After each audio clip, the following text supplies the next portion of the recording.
अच्छा, दूसरी तरफ ये संख्या है और ये इसके नीचे ले जाऊंगा मैं, क्योंकि a माइनस बी, देखो a माइनस बी मिलता सा है, तो ये दूसरी संख्या क्या है इधर में, a माइनस बी जमा 2c माइनस 3d, और इसके नीचे ये आ जाएगी, ये वाली दूसरी नीचे चली जाएगी, तो क्या हो जाएगा a minus B minus 2c plus 3d।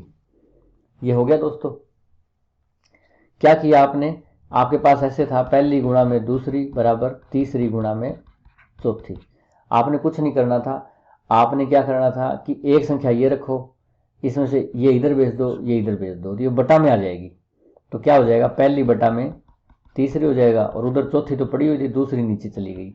बस मैंने ये किया है इसमें, ठीक है। अब ध्यान से देखो, ये देखो इसको, a प्लस बी है और 2c प्लस 3d है, ये दो संख्याएं हैं, इनका जोड़ है, नीचे a प्लस बी है, और अगर मैं माइनस कॉमन निकाल लूं तो ये अंदर वाला प्लस हो जाएगा, तो ये बाहर माइनस आ गया। पहली जमा दूसरी और पहली माइनस दूसरी, योग है और आपका अंतर है, ये है ना।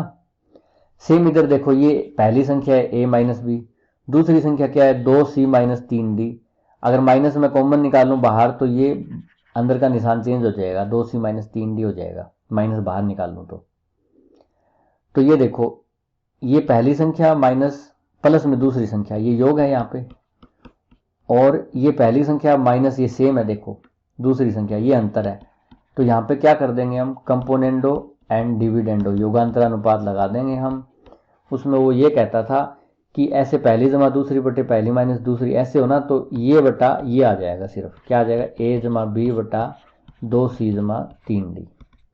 सेम यहाँ पे ये हो जाएगा a माइनस बी, और दूसरी संख्या क्या है 2c माइनस 3d।